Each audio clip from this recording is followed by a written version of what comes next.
Where Next for Europe. Marion is a senior credit and macro analyst, and she joined Equinox Global, a Lloyd's of London cover holder that exists exclusively to underwrite and manage trade credit insurance, as a senior credit and macro analyst in 2011. She has extensive experience in the credit insurance industry and is based in Equinox's head office in London, where she oversees the reporting and development of strategies for monitoring and analyzing country and political risk. Marion also monitors high-risk debtors and is responsible for developing Equinox analysis systems and processes. Prior to joining Equinox, Marion held a number of senior positions at insurance firms. She is fluent in English and Dutch and holds a master's degree in economics. Before we turn it over to Marion, if you have any questions at the end of the presentation, please type them into the chat box and we'll be sure to pass them along to Marion. So without further ado, I'll turn the microphone over to Marion and she can give us her presentation on Where Next for Europe. Okay, thank you very much, and also from my side, welcome everybody, and thank you for attending my webinar about Europe and the Eurozone. I will be talking about the various economic and political issues that are at play at the moment. Some are quite urgent and short term, others are more longer term. First of all, I want to highlight the difference between Europe and the Eurozone. The Eurozone, which you'll see on the main map here on the slide, are the 19 countries in Europe that have adopted the euro as their main currency. So they're in light blue. These countries and the countries in red and in green it's Denmark, together they make up the 28 members of the European Union. The European Union is the political economic union, sort of single market with free movement of people and products. The small countries that are in yellow and in more bright pink, they also use the euro, but they have adopted it under various unilateral agreements, so they're not part in the decision-making process. I'm very well aware that calling my presentation Where Next for Europe, it's not very original. It has been used recently a lot in articles and presentations, but I think it's really on people's minds at the moment. Europe, and mainly the countries in the Eurozone, they've had a few troubled years. So I have to illustrate a couple of graphs. You can see that the recovery has not been great in terms of growth. It's been really subdued after the credit crunch, but it's also combined with quite high debt. You see that on the second picture in the top right-hand corner. So the darker the color, the higher the debt ratios. So you see, especially in the countries on the periphery of Europe, so Southern Europe and Ireland, debt is still extremely high. And then the graph at the bottom, that's one that's what's making headlines at the moment. Inflation has been very low, and there's even deflation at the moment. So these three combined are actually quite a toxic combination. So the economic outlook is not very good.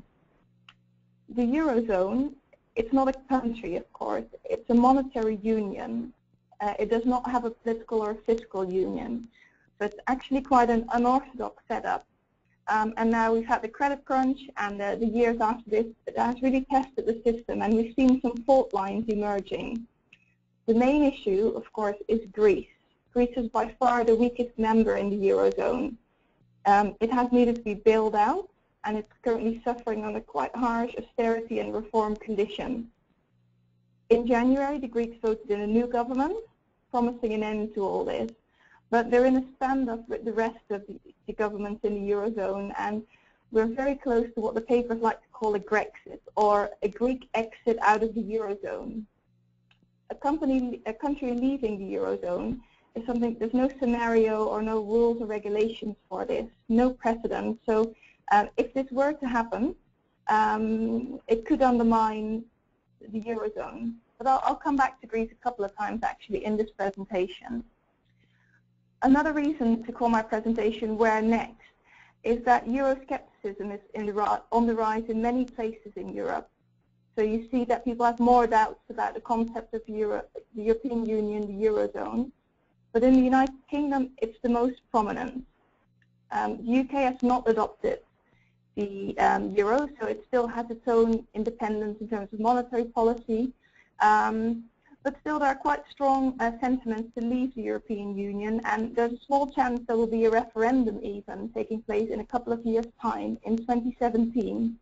The papers have dubbed this scenario a Brexit. It will really, if this referendum takes place, will really depend on a very unpredictable election. It will take place this May, and like Greece and the Brexit scenario, there's no real precedent for such a key country leaving the European Union. So I will talk about that as well in more detail in this presentation. Last but not least, when looking at where next for Europe, I will look at one of the more recent policy moves in Europe, which has gathered a lot of attention. The quantitative easing program, it actually started this week. We see that in the United States, in the UK, quantitative easing programs are coming to an end, but Europe's only now starting. Quantitative easing is quite a complex mechanism. We'll try to shine some light on the issues that Europe's facing with it and why it's only starting now. So there's quite a lot to talk about. A lot is going on. A lot of the issues are also interlinked. So I'll run through the topics, and at the end there'll be time for some questions as well, which, as Ken said before, you can put in during the presentation as well. So to start with, Eurozone and the fundamentals. As I said before, the Eurozone is a monetary union, 19 member states, so they all have the euro as their common currency. It works a little bit like all the states in the United States sharing the dollar and having the same key interest rate. It brings benefits to trade, flexibility, and the smaller countries in Europe has given it a good tool to raise debt in their local currency. Obviously, unlike the United States, in Europe, the various countries, they don't share political and fiscal institutions. Their interest rate is set by the ECB, the European Central Bank, and monetary policy is coordinated between the various central banks locally, the European system of central banks. So one policy is set for everyone, and the countries that are members of the Eurozone, they have no sovereignty anymore in terms of setting their monetary policy.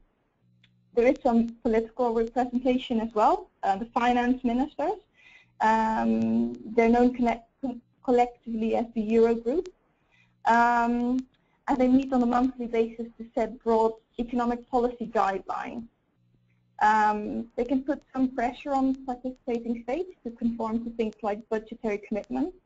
However, what they do is give guidelines. They don't set rules or laws, and in the end, countries can still set their fiscal policies as they like. There have been some attempts to set some harder rules in the past. It's called the Stability and Growth Pact, mainly, but these weren't always adhered to. Initially, the idea was to guarantee the stability of the euro, that euro members would set their limits on budget deficits and on debt, and that a fine would be paid if you wouldn't meet those criteria. But in the mid-2000s, several of the very large countries in Europe did not meet the rules.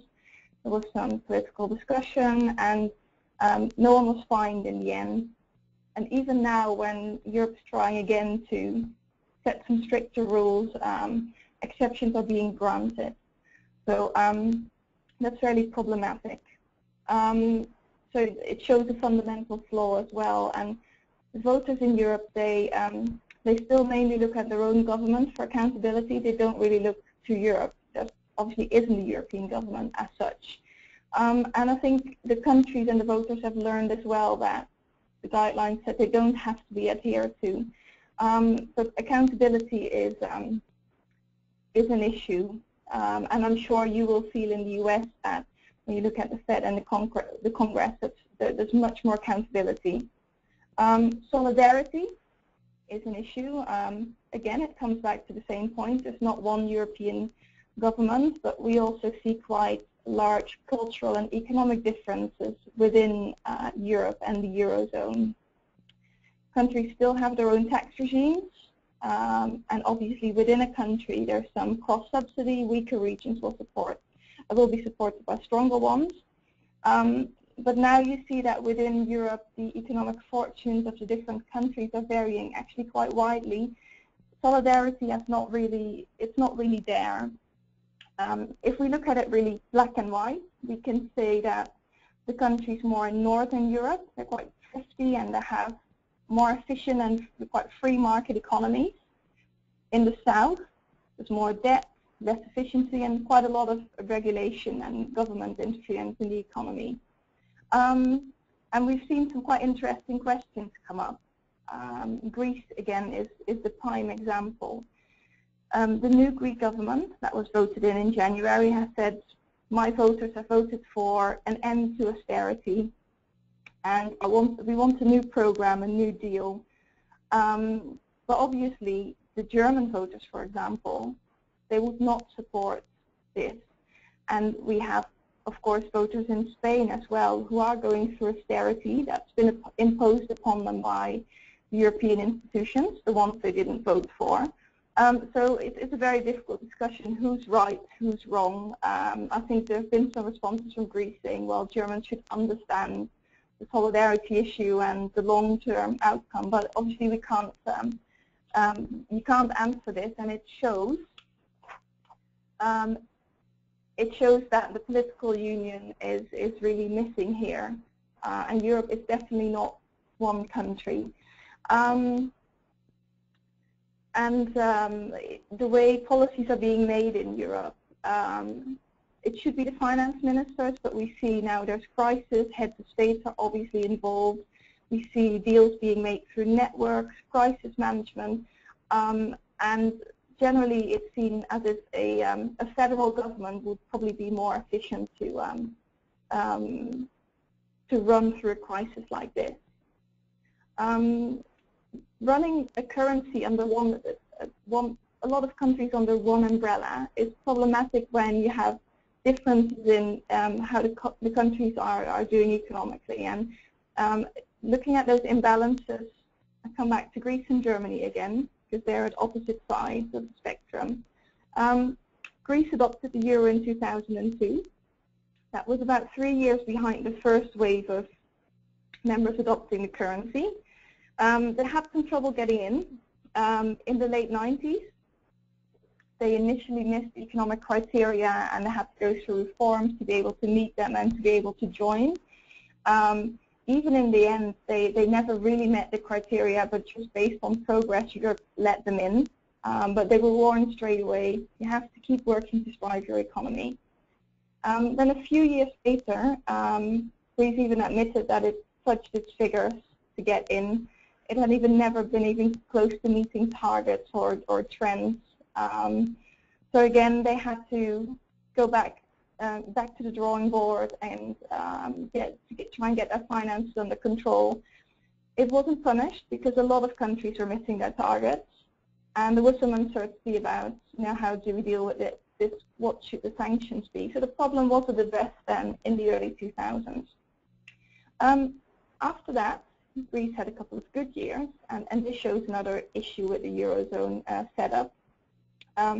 It could borrow against very low interest rates, actually the same rates as everyone else in the Eurozone. So it didn't matter if you were Germany, Ireland, France, or Greece, investors saw them all as one, which is a good thing, but it also meant that Greece added a lot of debt. And in 2009, when the shock came and Greece announced we actually have a 15% fiscal deficit, investors suddenly got really nervous, and Greece no longer had access to money and to borrow at such low rates. So it had to get support from the IMF and from Europe.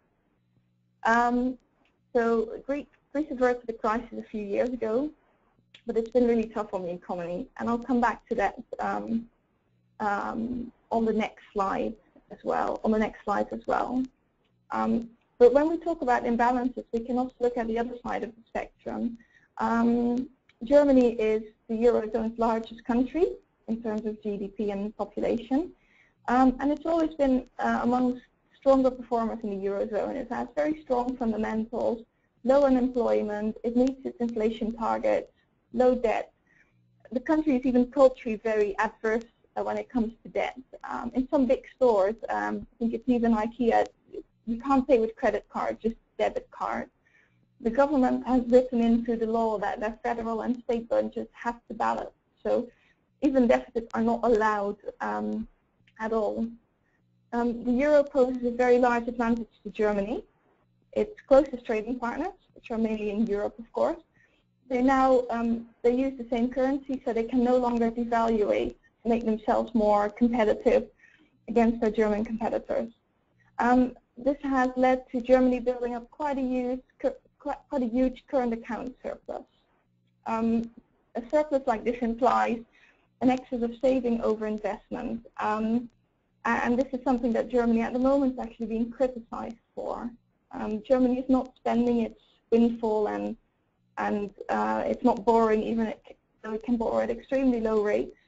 And it's criticized now because it should be spending a bit more, so it could boost growth figures, and obviously some of the effect would spill over to other countries in the Eurozone as well. So Germany really stays very austere and very risk adverse. The Economist newspaper, even the other week, they called the German finance minister Wolfgang Schäuble the Ayatollah of austerity. The advantage that Germany has had from the euro is also part of the problem. If you have excess savings within the monetary, if Germany didn't have the euro, they would more easily stay within Germany. But the excess savings of Germany have flowed into other countries as well. A few years ago, the German banks were some of the biggest lenders to Greece even. So again, we can't turn back time, but if this money had stayed in Germany, would it have been spent in Germany? Shouldn't Greece have put a stop to the debt coming in? But it shows the fundamentals. If you want monetary union, the money will flow, and Germany has saved a lot and maybe not spent enough. And what we see now there's the difficult times, we see that there's people don't want to make adjustments and support the various countries. So where next is really on everyone's mind, and you see more and more in articles as well that there are some doubts about the euro and the future of the euro. To make the eurozone work better, countries will have to work on deeper economic and political integration. They'll have to provide each other with assurance and support, because I think there is a risk that over the longer term, union could break up. You already see that voters are getting increasingly unhappy, anti-euro sentiments are on the rise. So modeling through could be quite costly. Looking at this from the point of view from the United States, I think for the longer term you might see a little bit of an element of increased political risk. If Europe keeps modeling through, there could be some unrest, instability, and if Greece will leave the Eurozone, maybe others, there is a risk of the currency risk is there as well. However, they are longer term issues, and hopefully Europe can still work things out. With the first topic to work out is Greece, and the topic of Brexit. Will Greece leave the Eurozone? This has really been making headlines in Europe in recent weeks. A Brexit would mean Greece leaves the Eurozone and would have to return probably to its old currency, the drachma. As I said before, the Eurozone has only set criteria for accession, not for exiting the Eurozone. The idea was really that once you're in, it's irreversible. So although we're definitely not looking at the United States of Europe, but that's what the idea really would be. Like once you're in, you don't leave. I spoke before about the controversies surrounding Greece and how when it entered the euro, it didn't meet the criteria. It could then borrow quite cheaply. It actually didn't spend the money it borrowed very wisely. Greece had a very large government sector. So they had to get bailed out. The conditions for that were set by what we call the Troika, which is the IMF, the European Commission, and the European Central Bank. So they struck a deal with Greece. They took on most of the debt, extended the terms. Any profit that they would make on this deal was promised to go back to Greece. But in return, Greece had to agree on changes to the government sector, social security, and further economic reform. How successful the program has been, that's debatable. The national income in Greece in recent years, has reduced by about a quarter, so that's a huge number. About 25% of Greeks are unemployed, even 1 in 2 when you look at young people.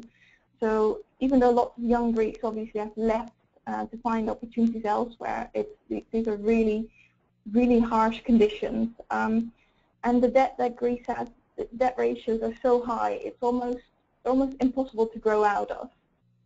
On the other hand, the debt that they have now, it's all owed to the IMF, Europe, the ECB.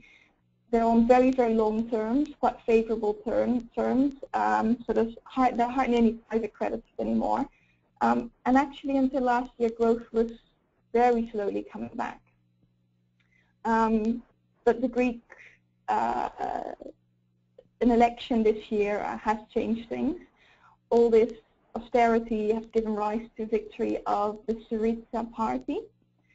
Syriza is a coalition of quite radical left-wing parties, and they won the elections by promising an end to austerity, rolling back of any reforms, cancelling the bailout package. So this government started negotiations in Europe in January and February. These were definitely not easy. They led to a lot of uncertainty in financial markets. I saw an interview recently with Mr. Dijsselbloem, the Dutch finance minister, who heads up the Eurogroup at the moment, and he agreed that the situation was comparable to 2 cars nearing a head-on collision and trying to see who would turn the wheel first to save themselves. And you can see the cartoon on this slide as well, showing something similar, but here we see the German Chancellor Angela Merkel in the big German car, and the Greek new finance minister, Mr. Varoufakis, going for this collision. So it was very difficult, a very tense situation. Mr. Dijsselbloem also said that it seems that if the new Greek government was not aware of how dire the situation was. Greece never threatened it wants to leave the Eurozone. It knows that would be a very difficult outcome. However, I think the government underestimated how much Greece was on the lifeline, especially after the election in January. If you look at how much money was withdrawn from Greek bank accounts, it was really a very dangerous situation for a banking sector that's already under a lot of pressure and on a lifeline already with other European institutions. We also saw lower tax revenues. People actually anticipated a more lenient government under Syriza, so that was putting pressure on the budget of the government. So Greece was actually showing some economic growth in the first 3 quarters of 2014, but towards the election, a lot of progress was made undone. All the upheaval created uncertainty.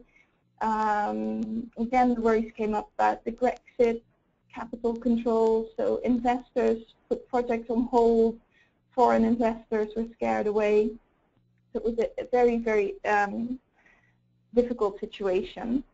But also for those on the other side of the negotiation table, so the other Eurozone members, the negotiations were very complicated. I think a lot of people would say that if you look at Greece and the situation it was in, there might have been some room for reprieve or some negotiations, but Greece's proposals were just not very sensible, quite extreme. And obviously the more Syriza would win, it would undermine other governments, more moderate governments in Europe. And especially in Southern Europe, a lot of people are going through austerity, and they've had to sell this to their voters. And in all those countries, left-wing parties are gaining popularity. So you could see a lot of unity within Europe. There was not one country really that wanted to give Greece a lot of space. So in the end, the agreement now is that Greece has been given a 4-month extension for its main rescue program. It's a really temporary relief. There's no long-term plan in place yet. Greece has to work on a list of reforms so that later on Europe and the Troika can decide again on giving Greece more debt relief. And what you see now in the media, it's quite difficult to get an agreement on a list and to really move this forward. But we should keep in mind, of course, as well that the Syriza government has had to go back home after all these negotiations and to its voters, and it's not really able to deliver on the promises it made just a couple of weeks ago even. Although there has been uncertainty, I think in recent months there's slightly less panic when it comes to people discussing a possible Greek exit from the Eurozone. A couple of years ago, when we first started thinking about this scenario and it coming to light there might be a chance Greece can't stay within the euro, there was a fair bit of panic, financial markets, but also within the Eurozone institutions.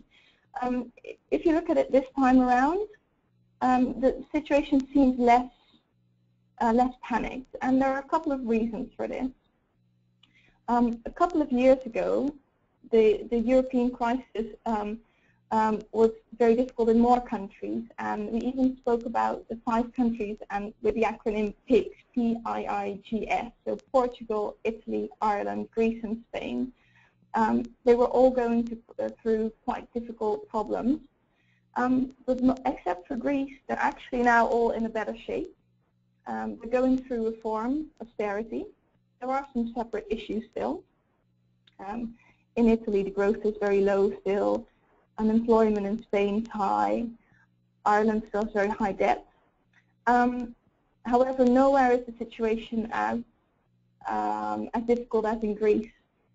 And if we look at bond spreads as well, so to see at what rate investors would want to borrow money to those countries, most of the countries, Portugal, Italy, Ireland, and Spain, they can now borrow at quite normalized rates, and we haven't seen those move in response to the Greek elections and the Greek discussions. In those countries, we've also not seen people withdrawing money really from the banking system. Everything that's happening now is only in Greece. So you could say there's really been a decoupling of Greece from the other weaker European countries. Another reason why there's less panic now is that the Greek debt a couple of years ago was nearly all held by European banks. So a debt default by Greece would mean big write-downs, big losses, knock-on effects on the economy and financial institutions. But now we're looking at Eurozone, ECB, IMF, holding almost all the debt. So the effect there of a possible Greek exit would not be as severe. And last but not least, Europe has set up a stability fund called the EFSF. It's a very big fund, over 440 billion euros. What it can do is, if there would be any panic, chaos, contagion from a Greek exit, it can recapitalize banks, buy debt instruments, and it's really expected that Europe would be very lenient if any other country would get drawn into problems in case Greece would have to leave. There's more money even from the European Commission and the IMF, so the safety net is estimated at, I think it's over 750 billion euros. It still doesn't mean that if Greece were to leave, that there'd be no effect, obviously. The consequences would still be substantial, but also uncertain. This has not happened before, so it's really unclear what will happen exactly. Obviously, it will mean that Eurozone membership is not irreversible. Some currency risk in contracts with Eurozone countries, and some of the debt will have to be written off by countries in the Eurozone. S&P recently estimated a long-term cost of 3 to 4% of GDP, but it will spread over quite a long horizon of time, and it will differ per country. So it wouldn't be a disastrous effect. The disaster would really be for Greece itself. If they would have to leave the Eurozone, we would see quite a deepening crisis, less domestic demand, companies losing revenues. Any new currency would have to devalue quite quickly and quite steeply. You would see things like currency mismatch for companies, which causes problems for companies with debts in foreign currency, income in local currency. Greece is a country that's very dependent on imports, energy, food, medical equipment. It would struggle to obviously pay for this. Most likely the main banks would go bust, which causes various problems. Capital controls would have to be put in place. So even the companies that could pay couldn't transfer money out. Only exporters and tourism would probably benefit from the new currency with a very low rate. But overall, it would be a very, very severe crisis in Greece. To wrap up this section about Greece, situation is still ongoing. I think there's still quite a big risk that Greece will have to leave the Eurozone. There are articles in recent days suggesting that they might even run out of money before their 4 months are up. Overall, Greece maybe did not play its cards very well. It could have done better in terms of maybe finding allies in the weaker European countries and seeing if they could find a sensible counter-narrative to the German-inspired policies of austerity. I think it would have been well placed, but the way they've negotiated about their debt and then backtracking about sensible reform, they have actually alienated everyone in Europe, and there's going to be a couple of difficult and uncertain months ahead. Then from Grexit, I'm going to talk about Brexit, the term that's been used by the papers about the chances of when we talk about the UK and Europe, and the chances of Britain maybe leaving or giving up the EU membership. First of all, the United Kingdom has done economically quite well in recent years. It's come out of the recession after the credit crunch quicker than other countries in the region and in better shape. Obviously, the UK was helped by not being a Eurozone member. It has monetary flexibility, so the value of the pound fell quite quickly, which helped exports. There were some quantitative easing programs quite quickly put in place. But I think also the UK is more market-oriented. It has less stringent labour market regulations, product market regulations than in most places in Europe. So it has been able to adjust much better. But still, there's quite strong anti-European sentiment in the UK. I've really noticed that myself as well. I'm from the Netherlands, and I've even grown up somewhere that's within a couple of miles of 2 other countries, Germany and Belgium. I've been in the UK in the last 7 years. One of the main things that always surprises me is how the UK sees Europe. I've always identified myself as European, but when people here in the UK talk about Europeans, they don't really include themselves. They refer to everyone on mainland Europe. And I think there's always been a degree of skepticism about Europe in the UK for various reasons. Obviously, it doesn't share the borders. It's an island. It's a large economy on its own. And in terms of policy and economics, the UK leans more probably towards the US than to Europe. But really in recent years, Euroscepticism has been really making a lot of headlines. So in this presentation, I've copied one of the front pages of one of the tabloid newspapers, the Daily Express, and you can see here the big headline, "Get Britain out of Europe." They're even having a proper campaign to support this. If we look at the criticism that Britain has on the UK, it runs on various levels, courts, bureaucracy, single currency. The media focuses a lot on immigration. So within the EU, you have to have open borders so people can move freely and work in the different member states. So the media coverage you see is a lot about the Eastern European members of the EU and people from there coming to the UK, stealing jobs, abusing the benefit system, putting pressure on healthcare. The data to support this aren't very strong, but this is really a strong focus in the media and some politics as well.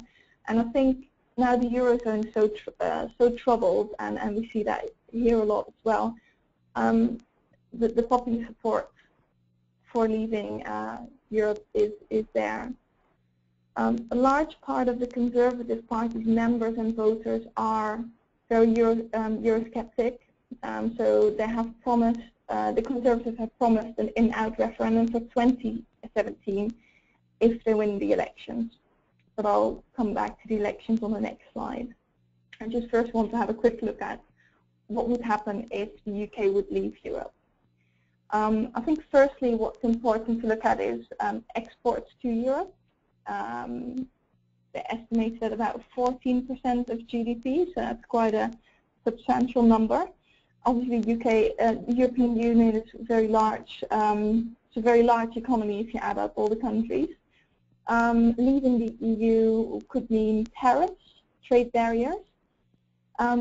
But even if you would strike a deal with Europe about preferential terms, obviously Europe wants to keep exporting to the UK as well. I think you always have admin costs, which is obviously never good. Then you have the financial services industry, mainly based in the City of London. They would be affected. There it's more a one-way street of services going into Europe, but Europe not exporting back.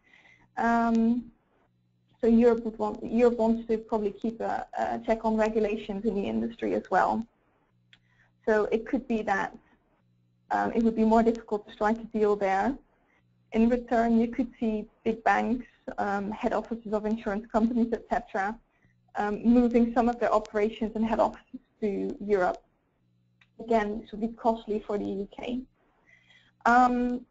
If you look at how exports would work, it shows that leaving the EU would mean negotiations because you'd want to keep exporting to Europe.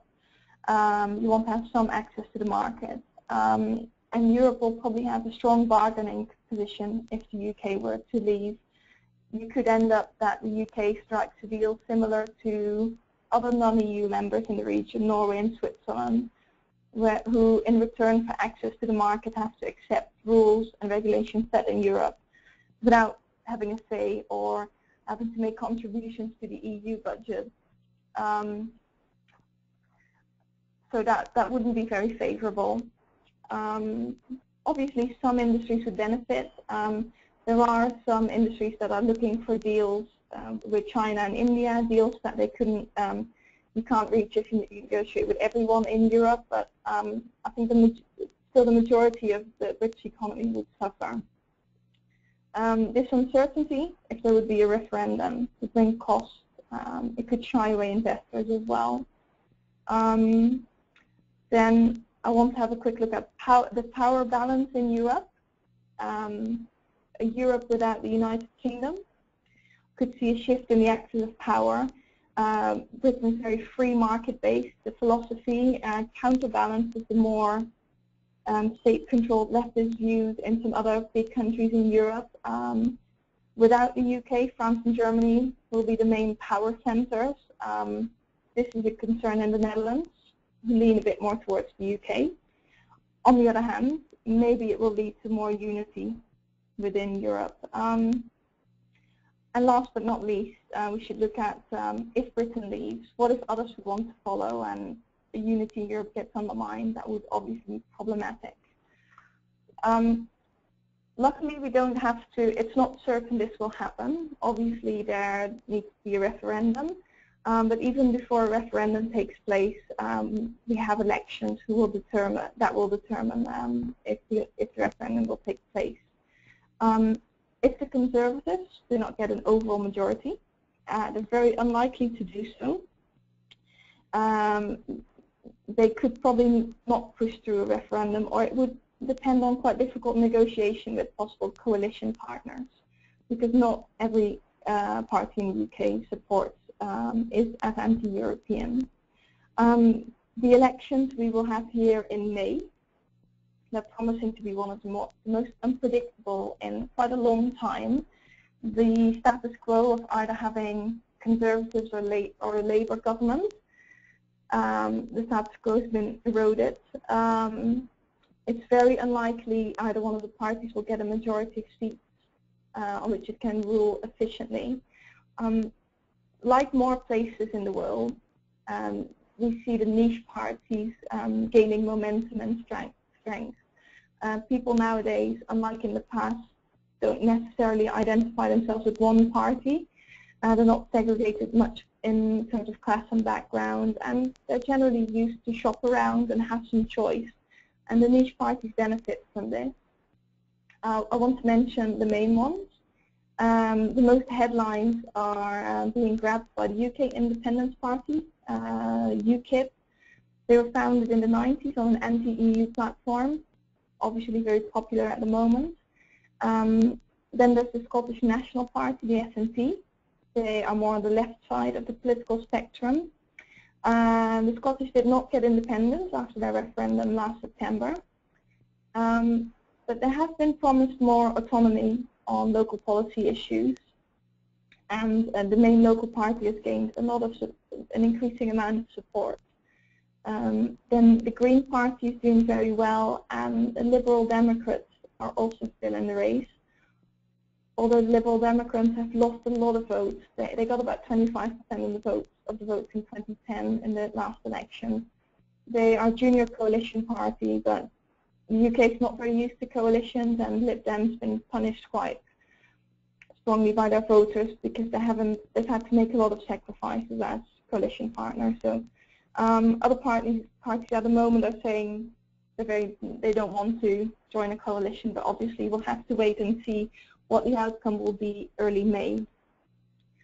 Another thing to explain when we talk about the elections in the UK is the system that's used in voting. So for each constituency, you vote for your own MP.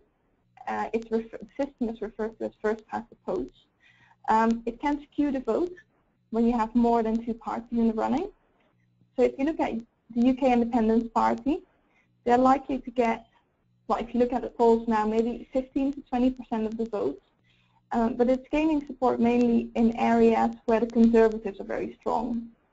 So it will ultimately become second and won't get a seat. So it might only get 10 seats out of 650, so that's 1.5%. It's very low if you compare that to the 15 to 20% votes they'll get on a proportional basis. The Scottish National Party, on the other hand, they'll get more seats than their proportional votes. This is because they'll win most of the seats in Scotland, and there's quite a few seats up for grabs. They could win 40 to 50. However, if you look at, there's not that many people living in Scotland proportionally, so even with about 3% of the vote, they could win those, maybe up to 50 seats, and that way become quite an important negotiation partner to form a coalition. If this system will change, this first past the post, it is unlikely. I think there's too big of an advantage for the big two parties. But this election is really going to show the flaws, and there's no longer the status quo of the two big parties. And we'll also have to get used to coalitions more, probably, which is quite a big change as well. So summing up this section about the UK, it will be difficult for the UK to form a stable government. We might see 2 elections this year. If we see a Conservative win, there is a chance of an EU referendum in 2017, so that could be costly longer term. If we see a Labour win, and they could team up with the Scottish National Party, you'll have quite a left-wing government, and already the rhetoric has been less friendly to business. We should keep in mind the UK runs some deficits, it needs to borrow money, and if investors get scared, the borrowing costs could go up, which will be damaging to the economy. However, the UK is still doing well at the moment, but there are some more uncertain times ahead. Then quickly over to the rest of Europe. I've picked out some of the bigger economies. I think overall growth rates have been picking up, but there are still different issues. First of all, growth rates are still very moderate, especially when you compare it historically or you compare it to the US or the UK. You see the rates are quite are much lower in the Eurozone. To illustrate, in the US, you're seeing about 3% at the moment. Germany is doing relatively well, but if you look at 1.6% for this year, 1.8%, they aren't very impressive numbers. And as we said before, perhaps if they increased government spending to give the economy a boost, could these numbers be better? Then there's Spain. Spain's showing good growth, could even reach more than 2% here. So it outperforms most of the big economies, but unemployment is still very, very high, 23.4%. But Spain is adding jobs, increasing salaries, mostly on shorter-term contracts, but there is very good progress. Spanish voters have showed that they're still quite scarred by the recession and the reform, so there's a very strong urge to stand up against the establishment, and issues like corruption have become very important. So in recent months and weeks even, we've seen a very young party, not even a year old, called Podemos. That means We Can emerge. In the polls, they shot up to be the #1 a couple of weeks ago. They're very comparable to Syriza in Greece, in terms of quite unorthodox left-wing policy promises, and have a very young and charismatic leader as well. But the tide has quite quickly turned for them, even in recent days and weeks. They really put their focus on corruption, but obviously then the media started digging around, and they found some issues within the Podemos party as well. Everything was obviously blown up a lot from minor tax cases, but also funding from Venezuela. So they've lost a lot of popularity in the polls. Then even recently, a new party has come up, more on the right wing, Ciudadanos. They're more pro-business, but again, they're not the establishment, and that seems to be what Spanish voters want. They want something new. They'll have an election end of this year, so like the UK, they might struggle to form a stable government, but it doesn't look like they're going in Greece's direction. Then again, things seem to change quite quickly. Italy has been the worst performer in Europe in terms of growth. Only this year it's coming out of recession. They're going through reform, but have a long way to go.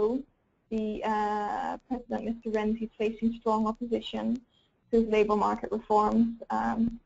Their unemployment looks a lot better, obviously, than Spain, but also in Italy, youth employment is really high, and Italy wants to struggles with changing laws for civil servants, etc. So there's a lot needed in Italy to make sure it can catch up with the rest of Europe. France, you can see the growth there is picking up, but also at very low rates. The Eurozone is giving them fiscal flexibility, but not everyone in Europe is happy with this, because France keeps missing its budget targets. So not everyone is happy that they're allowed these exceptions and others aren't.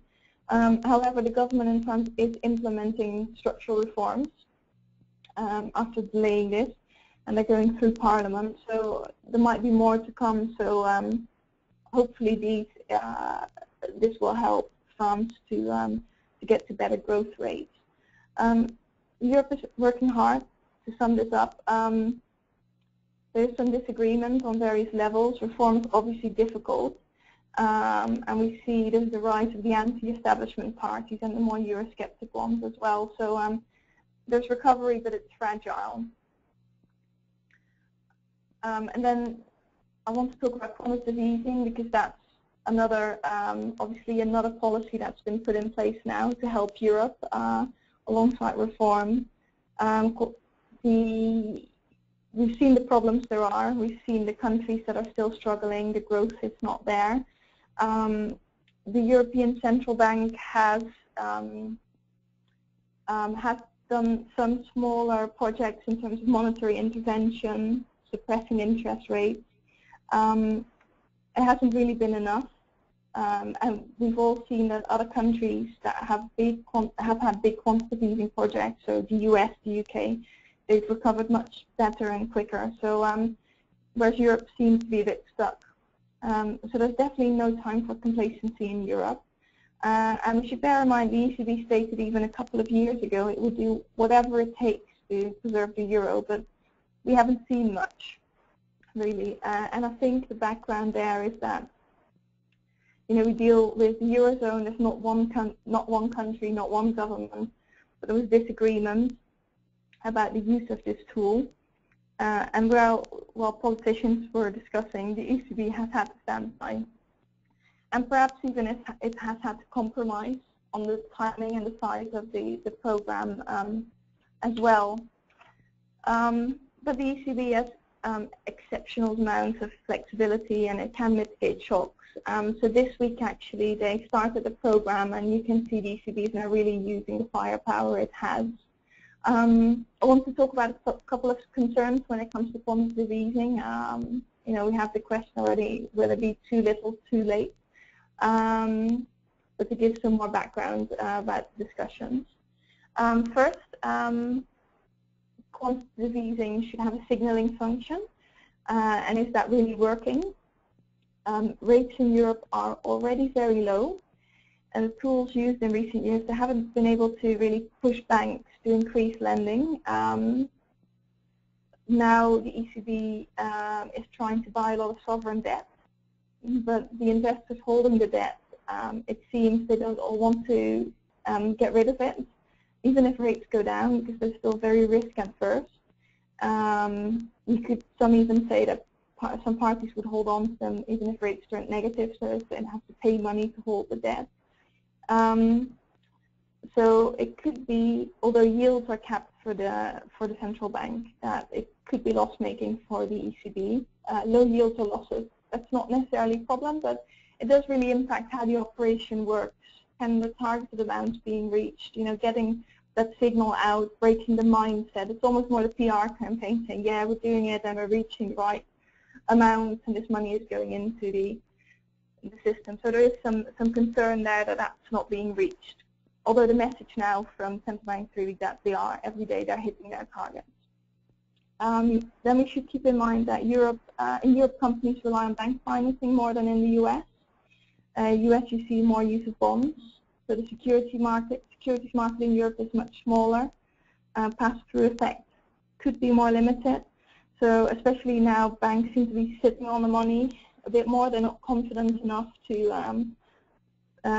put it where it's needed, especially the small and medium-sized enterprises. So for Europe, the effect will have to come from exchange rates. So this program will make sure the rate of the euro will fall against the dollar, the pound, and the Swiss franc. This is beneficial for exporters, and within Europe, it makes locally produced goods more attractive to European consumers because it's expensive to import. There will be negative effects on importers, obviously, but that's how the effect should be reached in Europe. Another concern is if the money doesn't flow to companies, will we see banks lending more on mortgages? Could you see an asset bubble, which is obviously risky? Then also governments are still in quite in austerity mode. We come back once more to Germany, maybe combining this with more expensive policy, investing in infrastructure would give the extra boost and a boost of confidence to make the program work more, have a more strong effect. Lastly, and this is a concern that we've seen as well, it's being said that if you pump a lot of money into the system by government bonds, is there still an incentive for the governments to reform? You know, they can borrow very cheaply again, and maybe they say, well, never mind about reform, I can raise debts again. But we should keep in mind that the budgetary rules are becoming extremely important now. So this needs to go hand in hand with reform and with Europe keeping an eye on this. But you know, as we've seen, not all countries are meeting the rule, and within Europe we have different ideas, different philosophies, different electoral issues. So it's a bit the question mark if the package and combination of reform will keep working. It's a little bit wait and see. The program only started this week on Monday. The first signs that we see are positive. The euro could soon reach parity with the US dollar. We're at a very low rate at the moment. I think it's 105. No one really expected that even a couple of months ago. So it seems that there has been a change in perception at least. We've seen some positive effect on share prices. Growth forecasts that have been published are picking up, but obviously it's only been a week. We have to see what happens to prices and deflation as well, so it's too early to say how successful the operation is. And of course, if we see a crisis, if we would see an exit of Greece, the Brexit scenario, things can quite easily turn again. So it's all very, very fragile still. To wrap this up, there are a lot of question marks when we talk about Europe and the Eurozone. I think in the short term, if you do business with Europe, except for exchange rates, you won't see a big change. I think it's important for longer-term decisions and projects to bear in mind the question marks and the trends there are. But hopefully, we'll see a lot of things resolved this year, and we'll get more clarity. We'll see the election. Hopefully, we'll see a deal with Greece, more reform, and a continued success of the quantitative easing program. But once more, there are, at the moment, it's mostly question marks. So that's it from my side. So if we can go to Q&A. Marion, it's Ken. You mentioned about the UK, the sentiment to leave the Eurozone. Has that been picking up recently? I think it's been picking up even over recent years, and obviously the crisis in the Eurozone hasn't helped, and people seeing the headlines here about the trouble there is and bailout, etc. So it is something that's always been there, but has been increasing over the years, and the various trends there are not helping that. Okay. I imagine the outlook for college graduates in most of the European countries is pretty poor at this point. Is that correct? Yes, that's correct. Obviously, we've seen that youth unemployment in Southern Europe is extremely high. You know, it's over 25%, 50% in Greece, and I think in lots of other countries, graduates are being affected as well by austerity programs. For example, the government, there will be less grants in terms of studies. People have to borrow more. Banks are very reluctant for young people to provide them with mortgages. So yes, the young people in Europe have been hit very hard by this crisis. Have some of them started to actually leave Europe and maybe coming to the United States for work? Yes, I think there's been that trend is there. I saw, especially in Ireland, an article about lots of people moving. But in Southern Europe, people have moved are moving to Latin America even as well. Whereas, obviously, those economies have been really strong in recent years. I know the tide's turning a bit, but whereas the flow was really young people from Brazil and those countries coming to Europe, it's now it's been the other way around. But what we see, I live in London, and we see obviously a lot of people from Southern Europe have come to the UK as well in search of work, and so luckily people are mobile, and but they are being driven away from their own countries, and it might help the employment rates short term, but it's long term an issue obviously if they don't come back. Mm-hmm. Okay. We have no questions on the chat box? No, no more.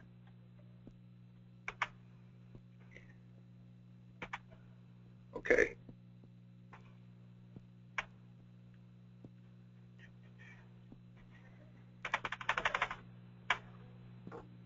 We were trying to check to see if there's any questions that have come in, but I don't think so.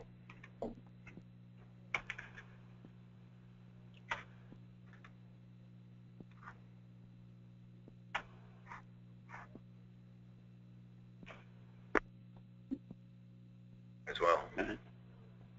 Okay, everybody, I guess that's it. If we have no further questions, we want to thank you for attending this webinar today, and thanks very much to Marion for her excellent speech and on a topic that's very near and dear to all of us, I guess, at this point in time. So we appreciate your attendance, and we want to wish you a good day and rest of the week. Thank you for coming. Thank you. Bye-bye. Bye.